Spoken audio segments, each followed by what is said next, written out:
মজদুর ভবন লক্ষ্য করে বোমা গুলি ছুঁড়েছে তৃণমূলের দুষ্কৃতীরা। অভিযোগ করেছেন অর্জুন সিং। তার দাবি, পুলিশের সামনেই অন্তত 20 থেকে 25টা বোমা পড়ে। পুলিশের সামনেই মজদুর ভবন লক্ষ্য করে গুলি চালানো হয় বলে অভিযোগ। 18 নম্বর ওয়ার্ডের তৃণমূল কাউন্সিলর সুনিতা সিং এর ছেলে নমিত সিং এবং তার সঙ্গীরাই এই হামলার ঘটনার সঙ্গে জড়িত বলে দাবি করেছেন অর্জুন সিং। বোমার স্প্লিন্টারে জখম হয়েছেন বলে দাবি করে অর্জুন সিং হুঁশিয়ারি দিয়েছেন, এবার অস্ত্র হাতে তুলে নেওয়ার সময় এসেছে।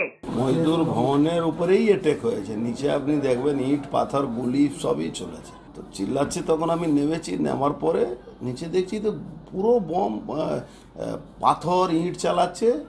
আর পুলিশ পিছনে, ওদের পিছনে পুলিশ দাঁড়িয়ে আছে, এদিকে আমাদের সিকিউরিটি দাঁড়িয়ে আছে। আমার পায়ে বমের স্পিলটা লেগেছে। 20-25টা বম চলেছে, তারপরে 15-20টা গুলিও চলেছে। হ্যাঁ, নমিত সিং ছিল, আর ওই যারা এনআইএ কেসে সব আসামিগুলো সব ছিল।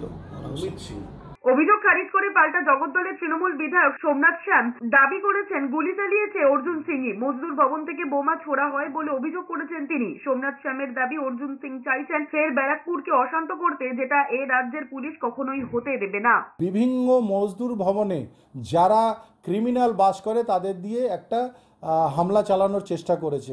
পরবর্তীকালে দেখা যায় যে অর্জুন সিং নিজে বেরিয়ে হাফ প্যান্ট পরে গুলি চালায়, 4 রাউন্ড গুলি, এবং তার সিআইএসএফ বডিগার্ড সাধারণ পাবলিককেও মারধর করে।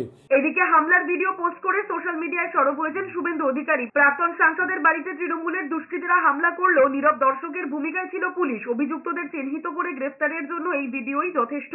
শুভেন্দু অধিকারী সেই পোস্টে ট্যাগ করেছেন কেন্দ্রীয় স্বরাষ্ট্রমন্ত্রী এবং রাজ্য পুলিশের ডিজিকে।